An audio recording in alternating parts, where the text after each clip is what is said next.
Siguro nagtataka ka kung ano tong niluto ko. Huwag ka mag-alala, kukwento ko sa'yo. Ako si Chad at ito ang kwento ko ngayong araw. Maaga naman ako nagising, kaya nga lumabas na kaagad ako para bumili ng mga rekado na kailangan ko sa pagluluto ngayong araw.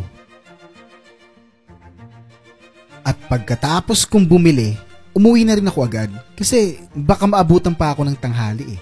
Mahirap na. Baka mamaya yung tanghalian ko maging hapunan na. At nang nakapasok na ako sa bahay, hinanda ko na yung mga kailangan ko. Katulad ng malunggay, sayote, manok, siling haba, at yung mga panakot. Kung nagtataka kayo bakit panakot ang tawag ko dyan, kasi panakot ang tawag ng nanay ko dyan. Ginaya ko na lang din para isang sabihan na lang. Baka humaba pa tong video eh. At saka kailangan din pala natin ang pinaghugasan ng bigas, ano? Huwag naman yung sobrang dumi, yung konting dumi lang. Kaya kung gagayahin nyo to, hugasan nyo yung bigas ha.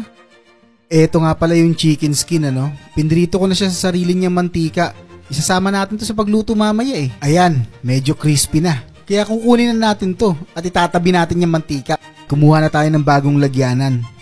Ibuhos na rin natin yung mantika na pinagprituhan. At pagkatapos, ilagay na rin natin yung mga panakot. Pero ano ba yung mga nandito sa panakot? Meron tayong luya, sibuyas at bawang. Ibuhos na natin lahat yan. At haluin natin ng kaunti para hindi magdikit-dikit. At kung medyo brown na, ilagay na natin yung manok. Haluin natin ng kaunti para kunwari magaling tayo magluto. Diba?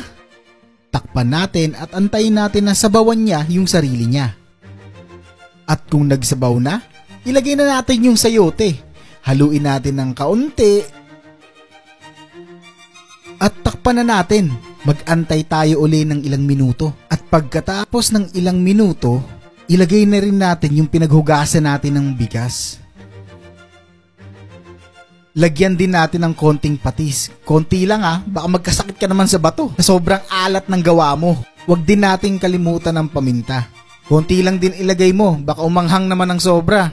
Takpan natin at antayin nating kumulo. Oh, ayan na, kumulo na. Lagay na natin yung siling haba.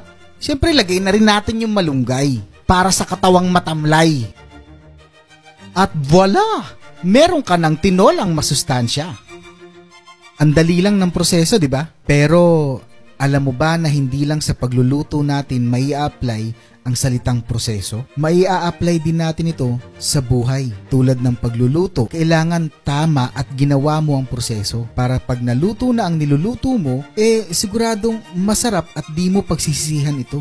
Sa buhay naman, huwag mong madaliin ang mga bagay. Dumaan ka sa proseso dahil pag nailagay mo ang tamang sangkap at rekado, sigurado na pag nakamit mo na ang gusto mo, ito na ang pinakamasarap na lasang matatanggap mo at ikaw mismo ang naghirap at gumawa nito. Hanggang dito na lang tong kwento natin ngayong araw. Salamat sa panonood. Sana sa susunod kong kwento, andyan ka ulit. Paalam!